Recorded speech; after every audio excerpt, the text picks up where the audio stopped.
कहीं तोहरा से ये मोर कर जाऊ लइका मरद भेटाइल बा। का कहीं तोहरा से ये मोर कर जाऊ लइका मरद भेटाइल बा।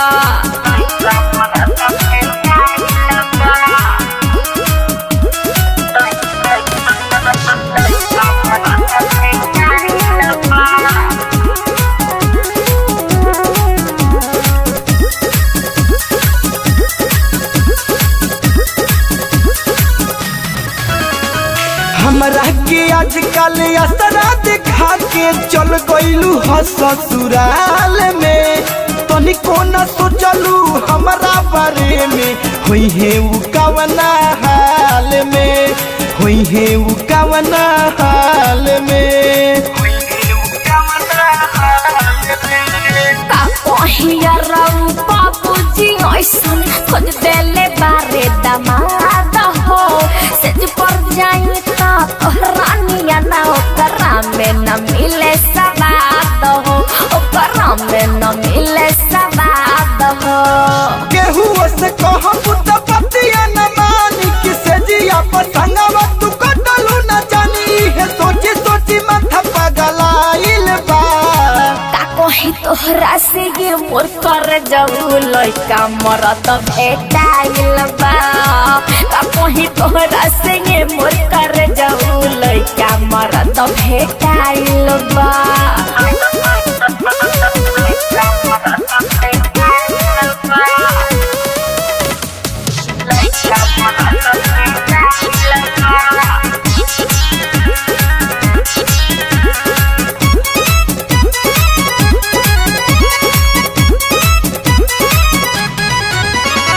रोशन जवाला के दिलवा दुखा के कैलू ह तू बेवफाई हो।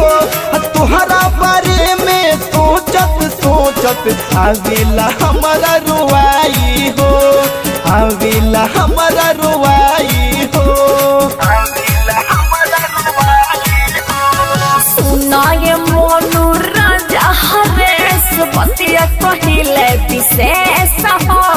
मन करेला मन के ठोकती जाई के थाना में केस हो, जाई के थाना में केस हो। लड़की के तिरिया चरित्र न बुझाइल इहे सोच सोच बउआ अकेला हेराइल। मोरा दिल के दर्दिया बुझाइल बा। का कहीं तोहरा से ये मोर कर जाऊ लइका मरद भेटाइल बा। का कहीं तोहरा से ये मोर कर जाऊ लइका मरद भेटाइल बा।